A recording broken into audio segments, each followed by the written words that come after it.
Bom dia, pessoal, tudo bem? Como vocês estão? Espero que muito bem. Hoje, dia 29 de maio de 2023, nós vamos para a nossa quarta parte aqui, né, do documento Mudando as Imagens do Homem, tá? Esse foi um estudo, uma pesquisa feita no departamento lá de Stanford, né? No Stanford Institute, Research Institute, tá? E é importantíssimo, tá? Isso aqui é tão, vamos dizer, difícil de encontrar, pessoal, que eu só consegui uma versão impressa, né? Não consegui comprar o livro em si.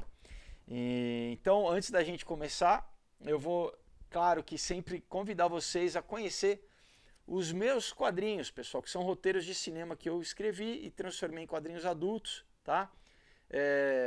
É um resumo, basicamente, de anos e anos de pesquisa, então você vai ter tudo facinho, mastigadinho, mas com muita ação, muita aventura, muita emoção, personagens incríveis, começando pela trilogia do Aurora, Caos e Ômega, onde eu mostro, explico direitinho tudo que a gente está vivendo, questão de, sabe, nova ordem mundial, engenharia genética, transhumanismo, cibernética, até escatologia, então vale a pena demais, tá, para você, né, entender tudo isso aqui facilmente.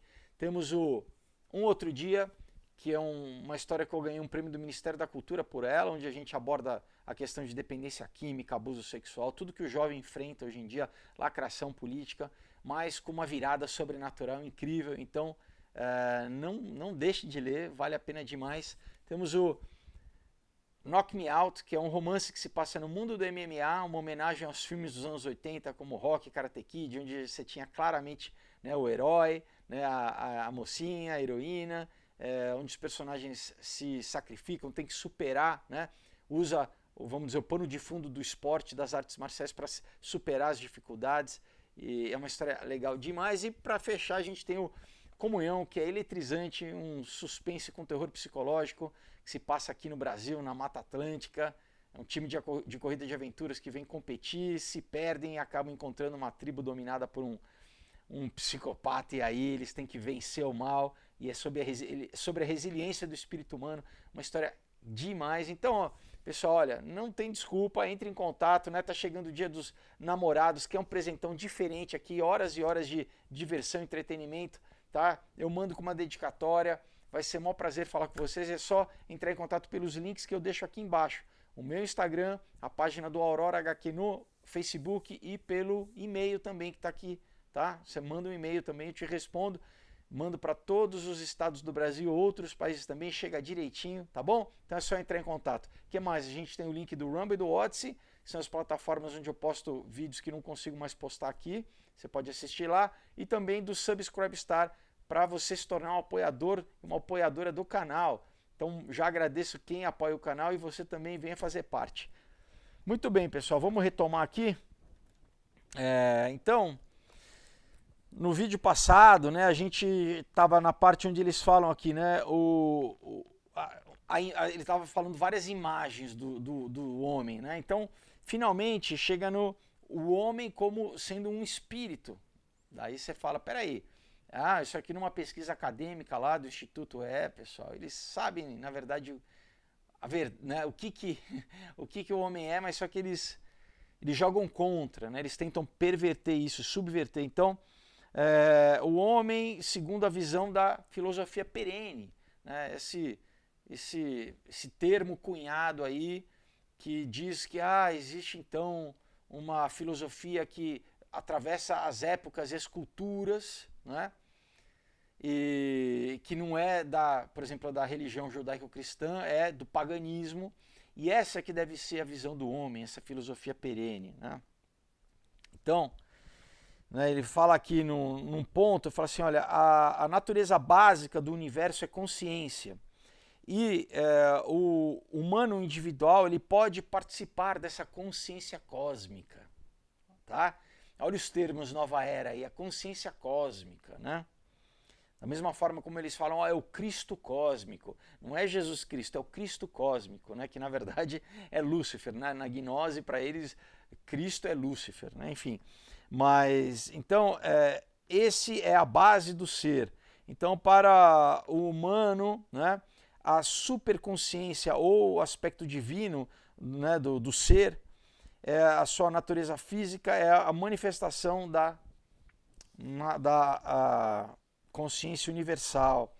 E conforme a gente, né, leu aqui já no episódio passado, né, na parte 3, eles já citaram aqui de novo o Teilhard de Chardin, que é aquele jesuíta lá, filósofo jesuíta, que eu li para vocês o livro Ponto Ômega dele, que ele fala da noosfera, né, que nós então vamos nos fundir com essa consciência, essa mente global, né, que estamos em direção a nos fundir a noosfera, que é a esfera do conhecimento, né? Então tem a geosfera, a biosfera e a noosfera.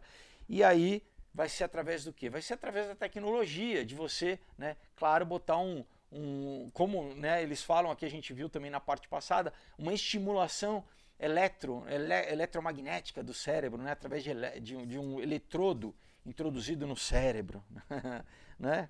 E é isso mesmo, pessoal, que eles querem fazer. Então, continua aqui, né? Olha, então ele fala assim, aí especificamente falando sobre o homem americano, que a gente pode extrapolar para o homem da cultura ocidental, né? Então ele está falando assim, olha, né, a chave para essa crença americana, ela pode vir do que nós consideramos uma emancipação, tá? Não simplesmente a emancipação do povo, né, vamos dizer, da escravidão, da tirania e da pobreza, mas a emancipação da humanidade vamos dizer, desse jugo da história e da hereditariedade. Esse credo ele não nasceu de uma única imagem do ser humano, né? Mas de muitos eventos no mundo real que resultou num grande compromisso. Uma das visões, né, que foram enunciadas ao longo do tempo, né, por Maquiavel, por Hobbes e por Hamilton, né, era uma visão pessimista que via o homem como essencialmente irracional e irresponsável, sujeito a um instinto cego ou simplesmente a forças do meio ambiente, na qual a vida ela era solitária, pobre, né, dura e curta, e que iria viver, vamos dizer, num estado implícito de guerra contra todos, né? Mas ele inevocavelmente se rendia a sua liberdade para a soberania de um Estado autoritário. E fala como contraste, né, e uma visão eventualmente dominante era aquela enunciada por Sócrates, por Cícero, por Thomas More, por Erasmus, Locke, Rousseau e Thomas Jefferson. Então está citando, né, ao longo do tempo vários pensadores que, vamos dizer, eles ressaltavam as faculdades da razão, né, e do propósito e os atributos morais de dignidade, responsabilidade e da existência do indivíduo soberano com direitos que, vamos dizer, fluíam a partir dessas qualidades. Então, ele está falando assim, basicamente, né, alguns pensadores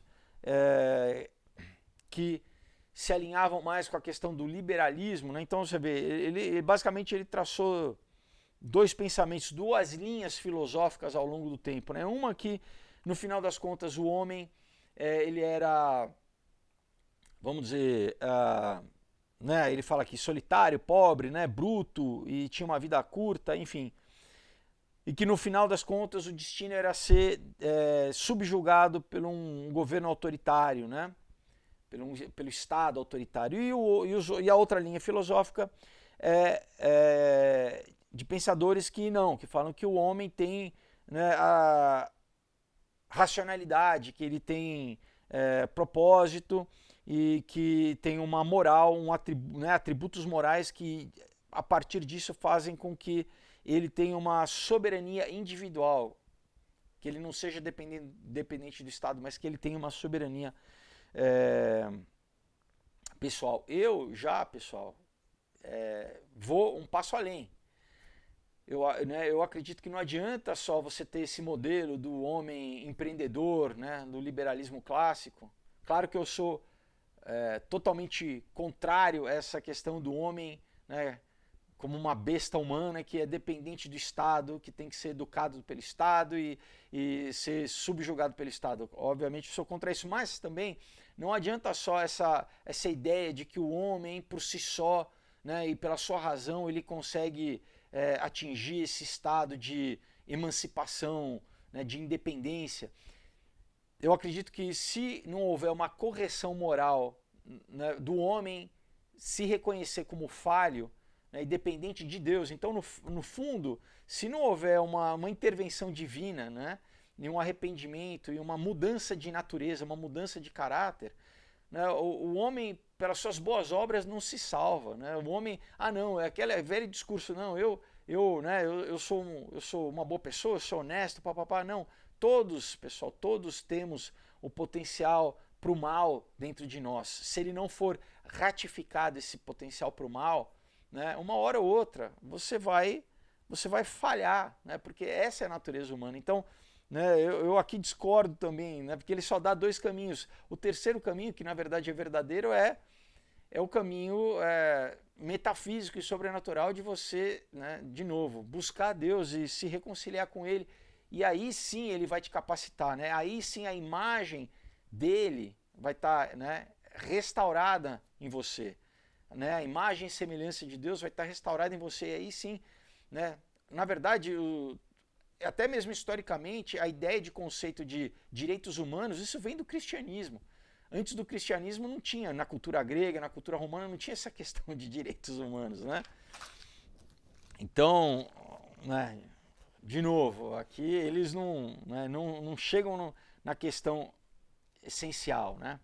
Bom, mas continuando, então ele fala que, olha, questões, vamos dizer, não subliminares, mas questões de base, né, e dimensões. Ele fala assim, então, ele trata aqui, olha, a questão, assim, por exemplo, do livre-arbítrio. Ele fala assim, será que os humanos têm livre-arbítrio ou as suas ações, incluindo as suas escolhas, são determinadas por várias forças internas e externas?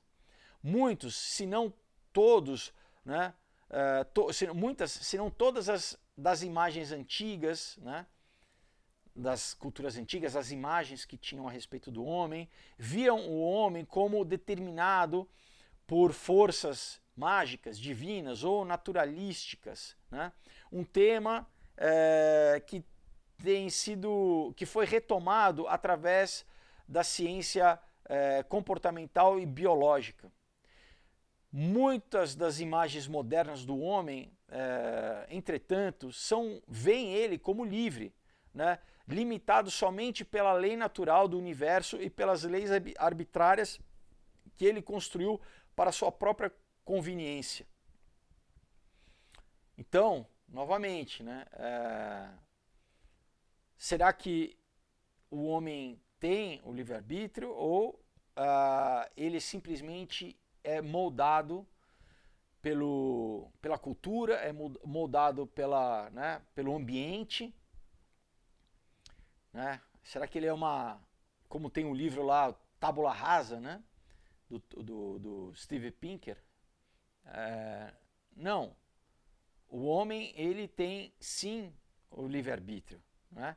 Claro que ele tem pressões externas, culturais e sociais que, né, podem o afligir, mas ele não é determinado por essas questões. Né? E a gente tem exemplos né, diversos de pessoas que saem de condições adversas e conseguem né, superar, mas não é só nesse modelo de superação. A coisa mais importante é o sentido estrito da palavra, né? Será que o homem realmente ele tem a capacidade de exercer a sua escolha? Segundo, né, os pensadores, segundo Marx, os comunistas, não. Né? O homem ele é fruto do seu meio, né? E aí o Estado que tem que produzir esse novo homem, o homem soviético, né? Mas, pessoal, de novo, né? A questão do livre-arbítrio exatamente pressupõe vamos dizer, essa capacidade que Deus deu ao homem, no fato da sua imagem e semelhança, de exercer a sua vontade, né? Porque Deus não cria robôs. Muita gente fala da questão, por que o mal existe? Por que Deus permite o mal? Na verdade, não é que Deus permite o mal, ele permite a possibilidade de você não amá-lo. Porque se, né, Deus te forçasse a amá-lo, ele seria, né, um cara que... Ou nós seríamos robôs, ou ele seria, né, um carrasco, vamos dizer assim. Mas não.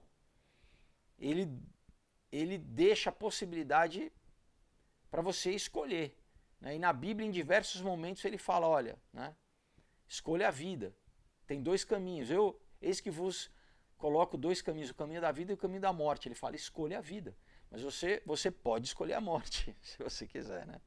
Bom, outra dessas questões aqui é o bem versus o mal. Bem versus o mal. Ele fala, é a natureza humana essencialmente boa ou má? Ou o ser humano não é nenhum dos dois e ele é, vamos dizer, condicionado para o bem ou para o mal segundo as suas escolhas ou segundo o seu ambiente, né, o ambiente onde ele vive. Então, apesar de muitas culturas não lidarem com essa questão, isso foi feito explícito ou tornado explícito no Oriente Médio e afetou significativamente o desenvolvimento da cultura ocidental, tendo se tornado parte essencial da tradição judaico-cristã, e eles colocam aqui islâmica também. Né? Muitas das imagens ocidentais da humanidade, portanto, elas claramente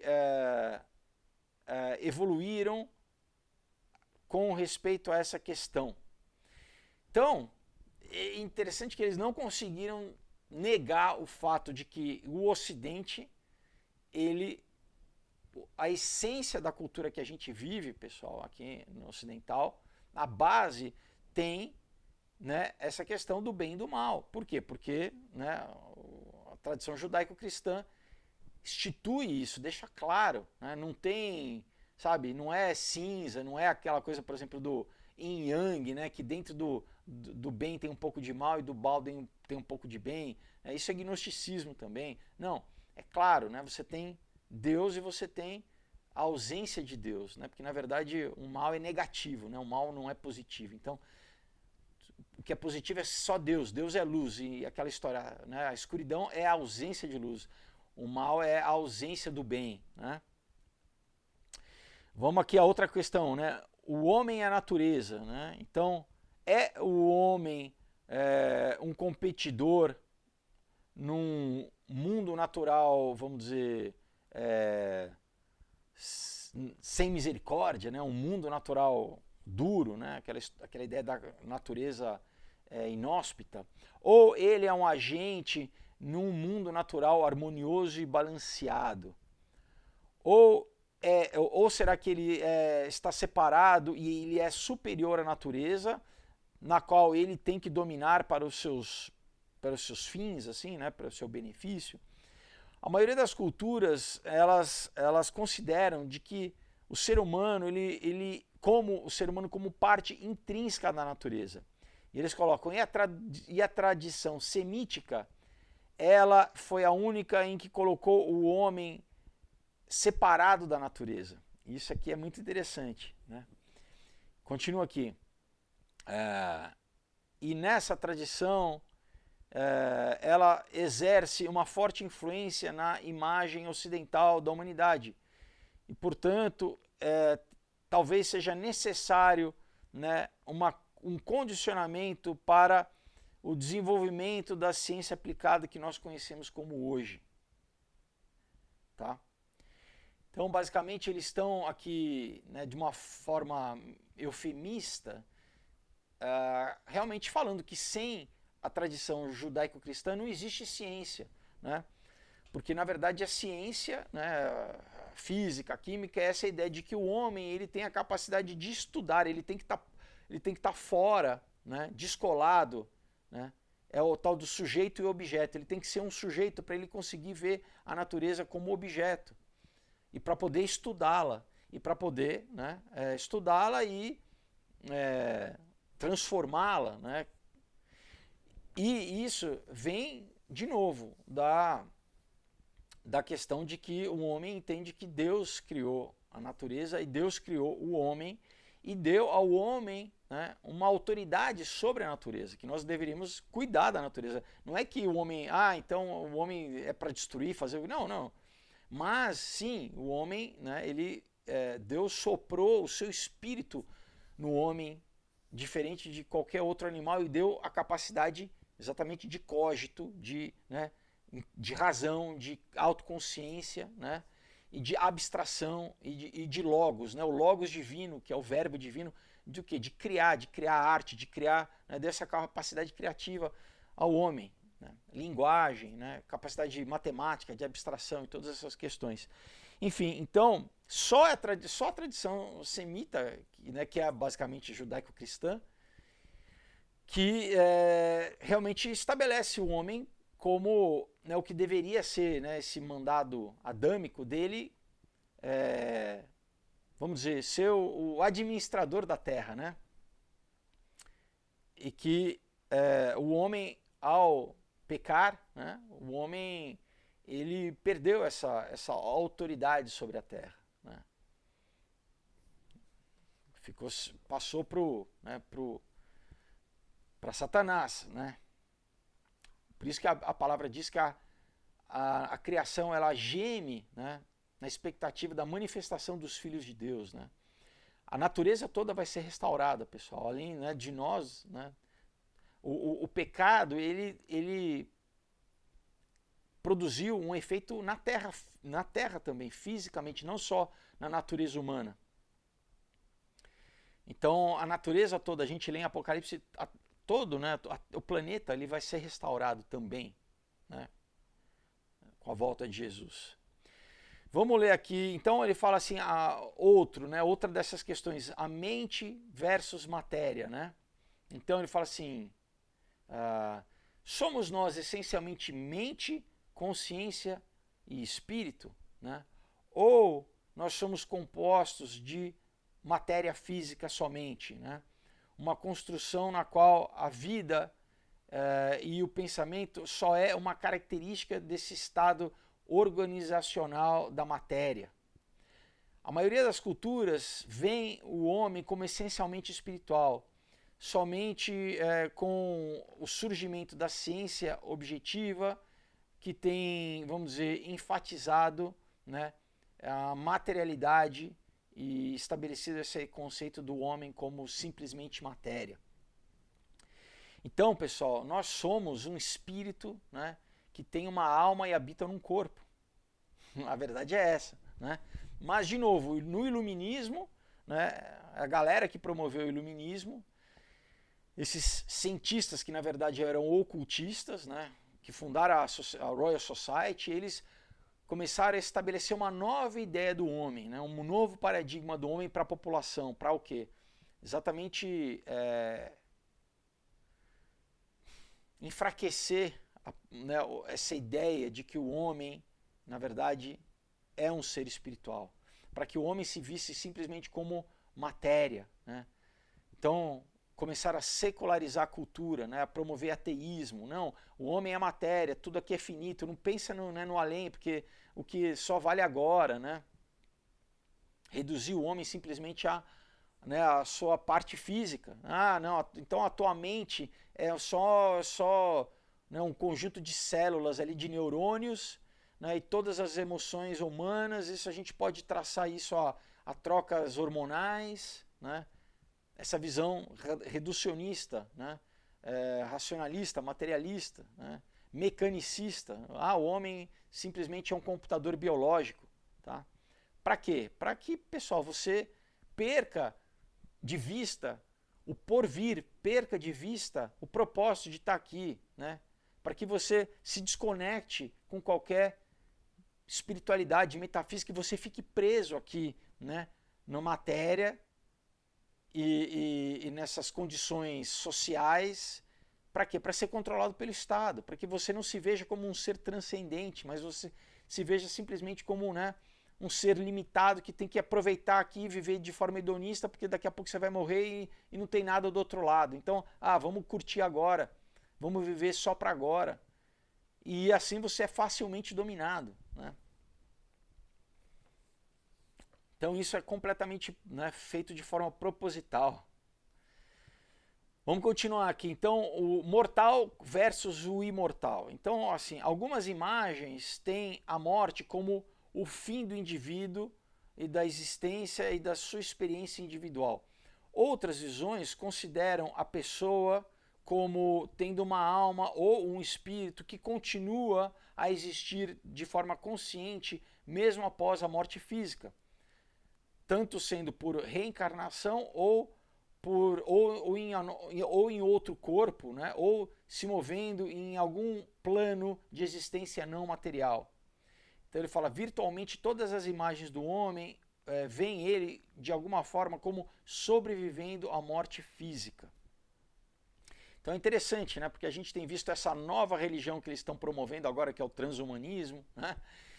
Com essa ideia de falar sim, olha, não, nós vamos vencer a morte através da tecnologia, de basicamente ou fazer um download de você, né, numa outra base material, seja silício, seja numa nuvem, ou clonar o seu próprio corpo e fazer um download sobre você. Agora, interessante que para você fazer o download de você em outra coisa, necessariamente você tem que admitir que existe algo além simplesmente do teu corpo, da tua matéria, porque senão, quando o corpo morria, você morria também.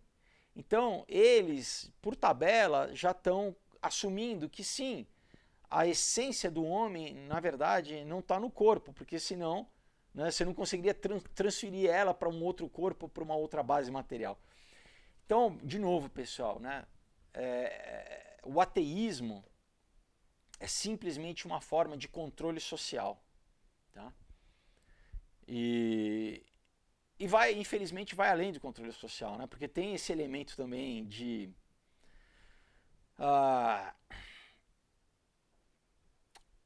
tentar aprisionar o homem, né, pessoal? A essência do ser humano. Tentar desviar, fazer com que ele não olhe para a verdade que, né, a verdade que existe o mundo espiritual, existe Deus, né? Que o homem, a sua essência é espiritual. Então, primeiro era ateísmo puro, e agora do ateísmo tem surgido essa nova religião, por exemplo, do transhumanismo, né? Então, você sim vai poder viver, né, a partir depois da tua morte física, mas não é com Deus, não é no mundo, não, vai ser numa alternativa tecnológica que nós vamos criar, que na verdade vai ser uma grande prisão, né? Na verdade, quem comprar essa mentira vai estar fazendo um pacto faustiano, né? E basicamente isso vai estar ligado, né, em breve com tudo aquilo que a gente lê em Apocalipse, a marca da besta, o sistema da besta, né? Mas hoje em dia, pessoal, né, tem gente morrendo agora, tem gente, né, todo segundo tem gente morrendo no mundo. E se a pessoa ela não se reconectou com Deus, pessoal, né, infelizmente, né, o momento que a gente tem de livre-arbítrio para decidir aonde que a gente vai estar é aqui que a gente faz essa escolha, pessoal, né? Vamos continuar. Então ele fala aqui, olha, a divindade do ser humano, tá? Outro ponto eles falam. Então, coloca assim,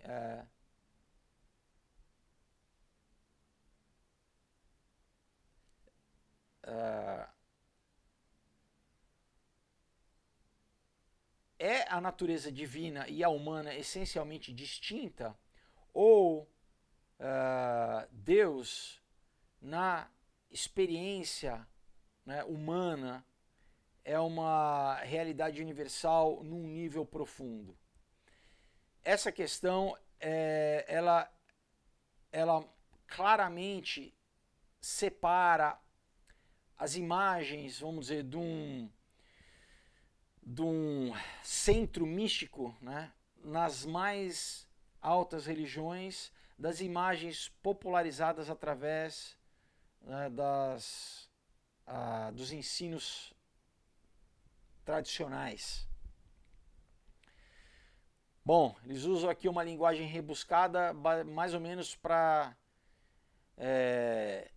questionar essa questão, né? Será que realmente Deus existe e ele faz parte da experiência humana? Ou, né, a humanidade está separada, né? Ela é essencialmente distinta e separada de qualquer questão metafísica, né, sobre a existência de Deus? De novo, né, isso que tem sido popularizado, né, pela ciência, pela cultura, né, principalmente após iluminismo, né? Continua aqui. Então, o indivíduo versus sociedade, né? Ele fala, é um indivíduo importante, né, no seu próprio direito, vamos dizer assim, ou ele é importante primariamente como membro de um grupo? Ele fala, similarmente, ele, vamos dizer, valorizado por sua individualidade intrínseca ou pelas suas qualidades extrínsecas, né, ou exteriores, e suas habilidades, né? Então, é pelo que ele é ou pelo que ele faz, basicamente, né? Então ele fala, a imagem do homem, né, as imagens mais antigas, né, a respeito do homem e as imagens na cultura moderna têm enfatizado ele como membro de uma sociedade e tem avaliado ele pelas suas qualidades exteriores. Somente na história da cultura grega e da cultura europeia que tem, vamos dizer, valorizado o individualismo e a individualidade, né? Na verdade, é judaico-cristã, né? Eles não colocaram aqui. Mas ele fala assim, e somente as revoluções francesas e americanas, vamos dizer, reconheceram a identidade individual como sendo uma fonte ideal, né, para atribuir valor igual entre cada pessoa.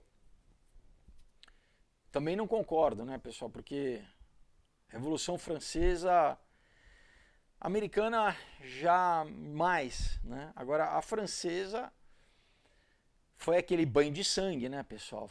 Já era uma tentativa de implementar, na verdade, é a primeira tentativa, né, moderna de estabelecer um estado totalitário, né, ateísta e racionalista, né? Então,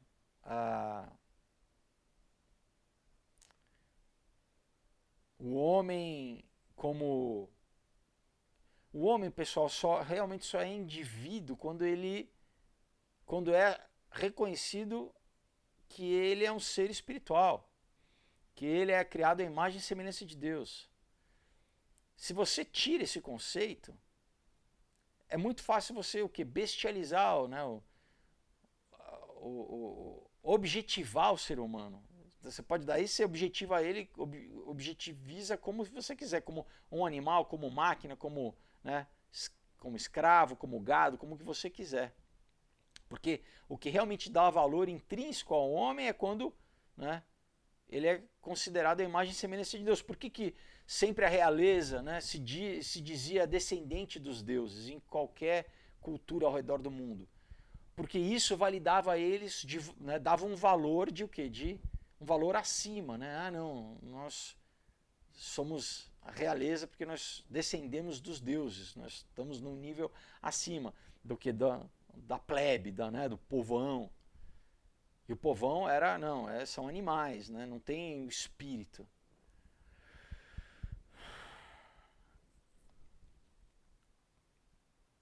E socialmente, né, muitos desdobramentos dessas sociedades secretas que se consideravam, né, melhores, elite, né, eleitos e tal, né, isso acabou assumindo, vamos dizer, conotações políticas e sociais ao longo, mesmo também após o iluminismo, né, e o comunismo é a perfeita, né, a perfeita, vamos dizer, é o ápice desse pensamento, né, de desumanizar o homem, né, que eles vendem como, né, como um pensamento científico, né? Marx dizia não, que o comunismo era científico, né? Então, mas de novo via o homem simplesmente como uma máquina, né, pessoal? E que era necessário então um Estado, né, forte, agregador, para poder o Estado sim dar identidade, né? É o tal do novo homem, o homem soviético, né? Que não é Deus. Deus, enfim, né? De novo, Deus esquece o conceito de Deus, Deus é o ópio do povo, Deus é, enfim, é um conceito criado só para manipular a massa, quando na verdade o conceito deles é criado para manipular a população. Né? É uma falsa religião, né? Cria um falso Deus, é um ídolo, né? Como, né, a gente vê no livro de Daniel, né, lá Nabucodonosor, com aquela estátua, aquilo já era um modelo de um estado totalitário, né? Bom, vamos continuar aqui. Progresso. Então, será que existe um futuro positivo, né, aonde o homem e a sociedade estão se movendo, né, em direção a? Ou a noção do progresso é ausente e ela foi, vamos dizer, trocada pela imagem da vamos dizer, tem umas palavras que é difícil traduzir aqui, da imutabilidade do mundo, né? Então ele fala, apesar da ideia do progresso linear parecer ter se originado com o zoroastrianismo e, portanto, ter influenciado, né, o Ocidente através, né, desse pensamento de forma geral, a noção vamos dizer, da continuidade, né, do surgimento e da queda do homem numa escala cósmica é predominante em outras culturas, né? E é encontrada na sua forma mais notável nos Vedas na Índia, né? Então, isso, pessoal, é importante, porque dependendo né, por exemplo, ele cita aqui os Vedas. Então essa ideia de ciclos, né? Ciclos, na verdade, a história não é linear, a história é cíclica, né? Então você tem as idades, né? A idade o Urga, como é? Esqueci agora os nomes exatos, mas é basicamente o que na Grécia também que foi importado, né? Lembra que Alexandre o Grande ele conquistou até a Índia e depois ao mesmo tempo que ele influenciou ali a Índia também influenciou eles. Então, na cultura grega ficou a idade do ouro, a idade da prata, do bronze e do ferro, se eu não me engano, né? Então é a Kali Yuga, você lembra a Kali Yuga, enfim, que seria mais ou menos a idade do ferro. Então esses ciclos que o homem basicamente, né, ele fica preso nesses ciclos e pessoal, biblicamente a visão judaico-cristã é do telos, da teleologia, que é o contrário, que Deus, né, ele criou a história, ele criou o mundo, e com a criação do mundo, né, basicamente depois da queda do homem, né, começa a história, começa essa linha do tempo que vai, né, ela é direta em direção ao Apocalipse, né, ao fim dos tempos, né, a completude dos tempos, né? Então, são formas diferentes de se pensar.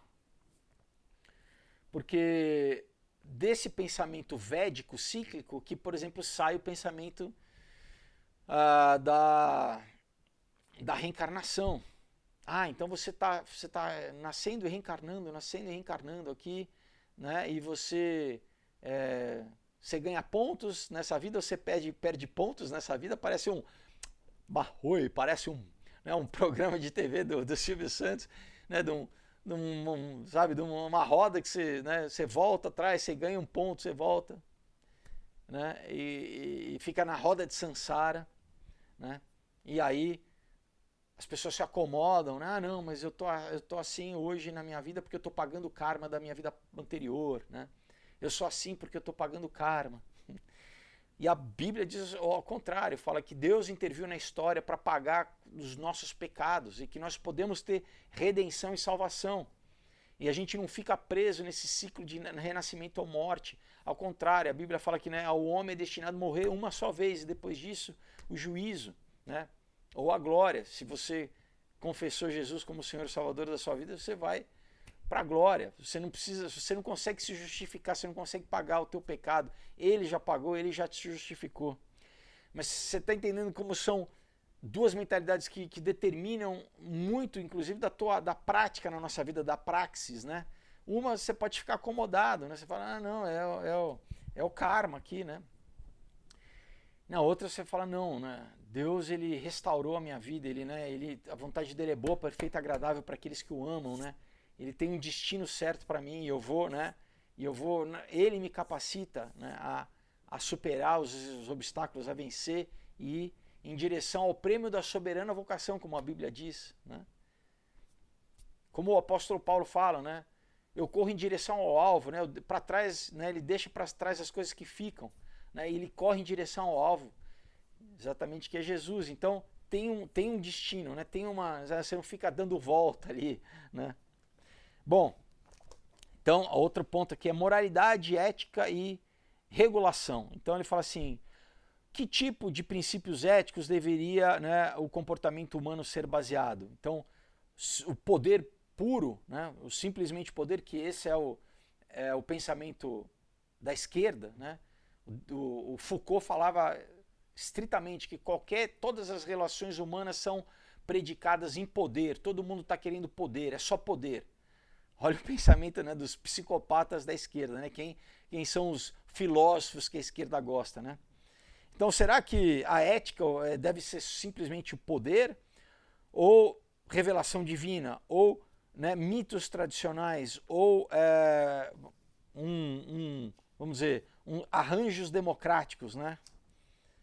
Então ele fala assim, apesar dos aspectos éticos de várias imagens da humanidade terem sido baseadas em todas essas questões, né, que a gente citou agora, parece haver uma ordem evolucionária ou evolutiva que dá lugar em ambos, que se dá tanto nos indivíduos como através de culturas em diferentes estados de desenvolvimento. E essa ideia será explorada mais a fundo nos capítulos 6 e 7. Enfim.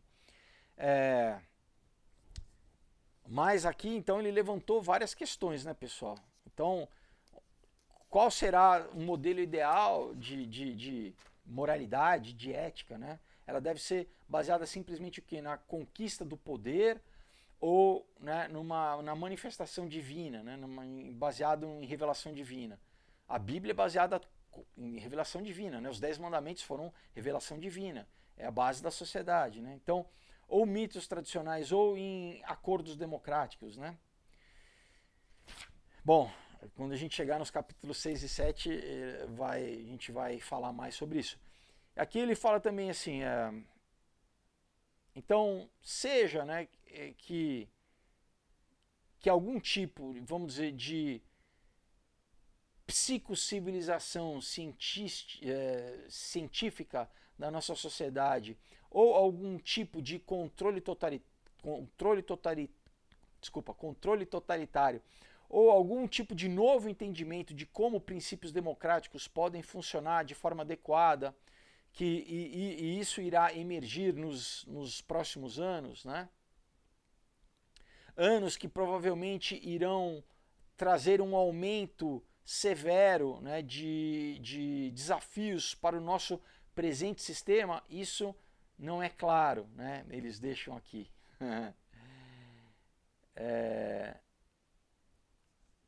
Mas a gente tem visto, pessoal, que exatamente o que eles estão conduzindo a nossa sociedade, né, para um modelo globalista, único, né, onde esses princípios ocidentais vão ser subjugados pelos princípios que já estão implementando no modelo que não é o ocidental, que é o quê?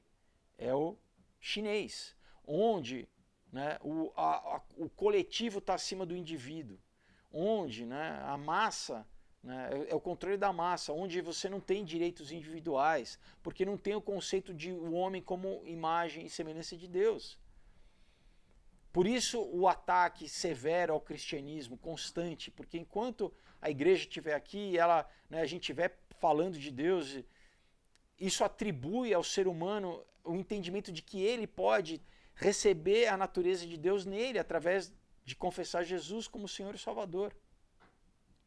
Por isso o ataque ao cristianismo. E esse ser, né, que tem, fala assim, não, eu não obedeço ao Estado, né, eu obedeço a Deus. O Estado não me controla, né?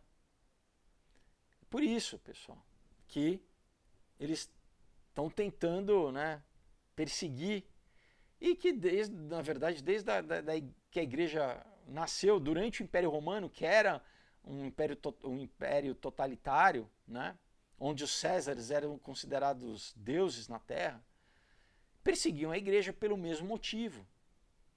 Porque o cristianismo, ele dá a real identidade para o ser humano.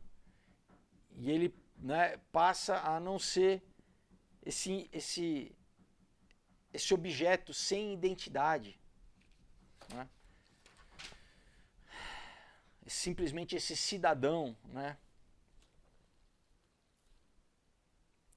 Bom, temos ainda um pouquinho de tempo aqui, vamos entrar no capítulo 3. Então, ele fala aqui, olha, a imagem do homem como o homem econômico, tá? Então, de servo a metáforas industriais, tá? Então, vai falar como era a imagem do homem na Antiguidade Clássica, principalmente escravo, depois, né, vassalo, e aí como ele é agora, como a gente já está, na verdade estamos na era pós-industrial, né? Então, quais são as imagens que foram atribuídas ao homem? Então, tem duas citações aqui. Primeira do J.K. Galbraith, né? Diz assim: os imperativos da tecnologia e da organização, não imagens ideológicas, são o que determinam, né, a forma da sociedade econômica. E eu sou levado a concluir que nós somos servos, né, no pensamento, bem como na ação, de máquinas que nós criamos para nos servir. Isso ele escreveu em 1967, pessoal. O cara já está falando que, olha, nós estamos nos tornando servos, né, tanto nos pensamentos como nas ações das máquinas que nós criamos para nos servir. Então, peraí, quem que está servindo quem? Né? Então, o cara já estava tendo esse insight já em 1967. Uma outra citação que é do R.J. Forbes, né, que é o fundador ali da revista Forbes, a citação de 1968 diz assim: tecnologia, ela tem se tornado a primeira fonte de mudança material e, portanto, determina o padrão total do tecido social. Tá? no sentido de que a gente hoje, pessoal, a gente vive naquilo que é considerado a sociedade tecnológica, né? Tem um livro que eu vou ler em breve para vocês do Elu, né, do Jacques Ellul, que é a sociedade tecnológica, que basicamente é o que? Já é uma tecnocracia, né? Então, aqui ele diz assim, olha, vamos dizer, a penetração das forças econômicas sugerem que nós não podemos antecipar as imagens que a humanidade irá, né, que irá emergir na humanidade ou que irão surgir na humanidade sem dar consideração a, vamos dizer, ao chacoalhar, né, ao puxar e ao empurrar da influência tecnológica na economia. Então, basicamente, ele já está começando a falar assim, olha, as novas imagens do homem vão ser determinadas pela tecnologia, pelos avanços tecnológicos e o impacto disso na sociedade, na política, na economia, na educação, na cultura.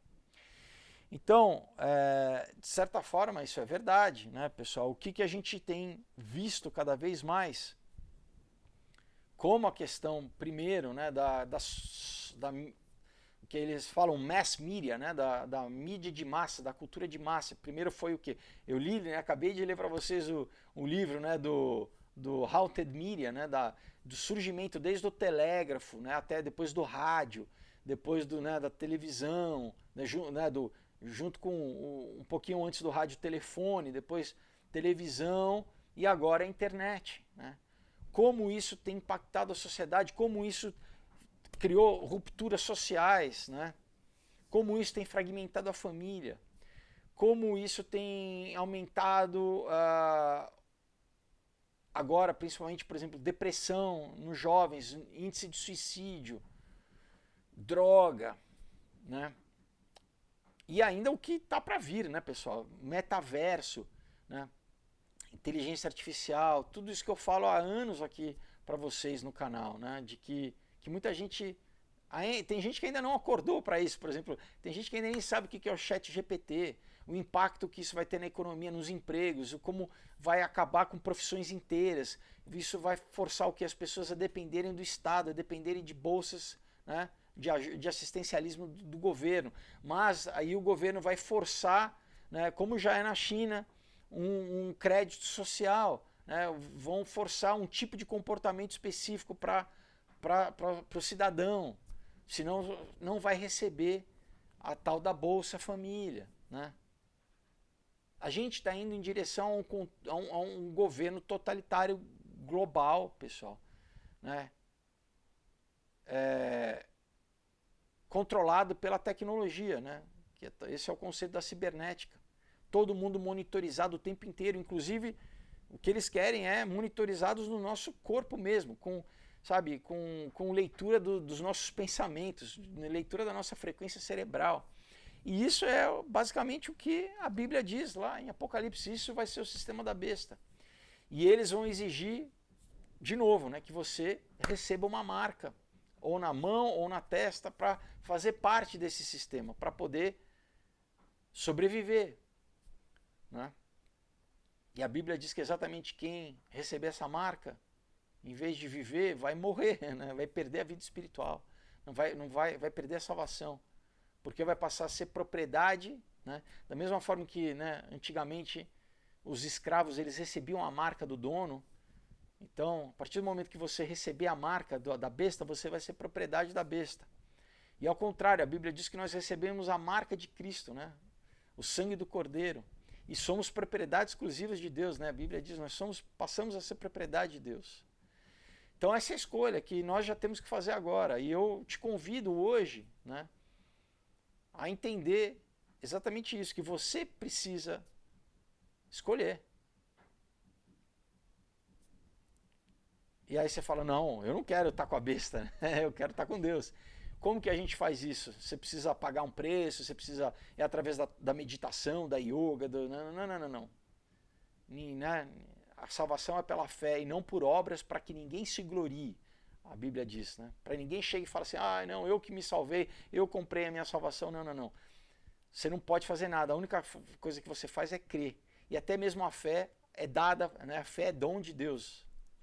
Deus nos dá a fé. A fé vem pelo ouvir e pelo ouvir da palavra de Deus. Então, agora que você está ouvindo, isso entrou em você e criou um sentimento dessa necessidade de você se arrepender, né?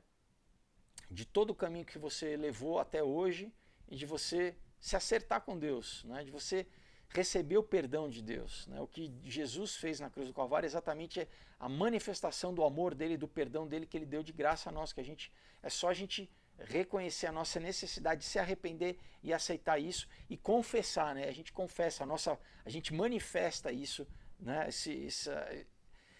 Esse milagre, né, espiritual interno, a gente manifesta com a nossa boca. Amém? Então eu vou te convidar a orar comigo, para você hoje, né, ter certeza da tua salvação, né, declarar para o mundo espiritual que você hoje, né, deixa o caminho que levava à morte, à destruição e ao inferno, e você, né, toma um novo caminho em direção a Deus, né, o caminho que é o próprio caminho é Jesus, né? Ele falou, eu sou o caminho, a verdade e a vida. Ninguém vem ao Pai senão por mim, né? Vamos fazer essa oração? Coloca a mão no seu coração e ora comigo. Fala, Senhor Jesus, obrigado, Pai, porque hoje eu entendi a minha necessidade de me arrepender, Pai, de pedir perdão e de confessar a Ti, Jesus, como o meu único e suficiente Senhor Salvador. Então eu peço, Senhor, me perdoa, me lava e me purifica de todo pecado, Senhor. Todos os caminhos maus que eu andei até hoje, Pai, eu peço, Senhor, que Tu, Senhor, se esqueça deles e lance todos esses pecados no mar do esquecimento, Pai. E passe, Pai, a partir de hoje a me ver através do sangue do Teu Filho derramado na cruz do Calvário, de Jesus Cristo. E eu te confesso, Jesus, como meu único e suficiente Senhor e Salvador. E eu te convido, Espírito Santo de Deus, vem habitar em mim. Eu abro, Pai, todas as áreas da minha vida, eu abro, Pai, meu coração, a minha mente, Senhor, os meus sentimentos, as minhas emoções, os meus medos, as feridas, eu peço a Ti, Senhor, venha me curar, venha, Pai, trocar, Senhor, todo medo, Pai, por fé, Senhor, pela certeza da salvação. Pai, eu te louvo e te agradeço, Pai, porque eu sou um contigo a partir de hoje, Pai, eu te recebo, eu te confesso, Pai, como meu único e suficiente Senhor Salvador. Eu peço, escreva meu nome no Teu livro da vida e me cele com o Teu Espírito Santo da promessa, Pai. Eu me entrego, Pai, vem, Pai, renovar, fazer tudo novo, Senhor, na minha vida, Pai, minha vida profissional, sentimental, Pai, financeira, nas minhas amizades, Pai, em todas as áreas, Pai, eu quero fazer a Tua vontade, Pai, que é boa, perfeita e agradável para aqueles que o amam, Pai, e eu te amo, Senhor, eu me submeto ao Teu querer realizar na minha vida a partir de hoje, Pai. Te louvo e te agradeço, Senhor, dá ordem aos Teus anjos ao meu respeito, guia os meus passos, Senhor, e que eu cumpra o Teu propósito na minha vida, em nome de Jesus. Amém. Amém? Glória a Deus, se você fez essa oração com fé, com sinceridade, né? A Bíblia, ela testifica que você agora é uma nova criatura, você de criatura passou a ser filho ou filha, então você agora é um cidadão celestial, já aqui na Terra você já tem o teu destino traçado, né? Então você precisa conhecer agora, né? E esse aqui é o livro onde você vai saber quem você é, tua real identidade.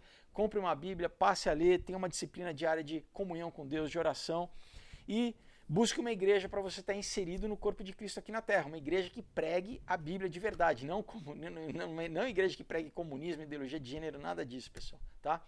E também igreja que reconheça que Jesus é 100% Deus e 100% homem. Então, quando você for visitar uma igreja, sempre pergunte, olha, vocês acreditam que Jesus é 100% Deus e 100% homem? Se disserem, ah, não é bem assim, agradeça, busque uma outra, mas se disserem não, claro, né, isso é bíblico, amém. Então já é um excelente sinal para você conhecer e ali, né, com certeza Deus vai testificar o lugar que vocês devem ficar, onde vocês vão crescer na graça e no conhecimento, vão ser discipulados, né, vai ter gente que vai, irmãos mais velhos que vão acompanhar vocês nessa nova jornada, né, nesse novo nascimento, amém? Então pessoal, é isso, a gente encerra o nosso vídeo de hoje.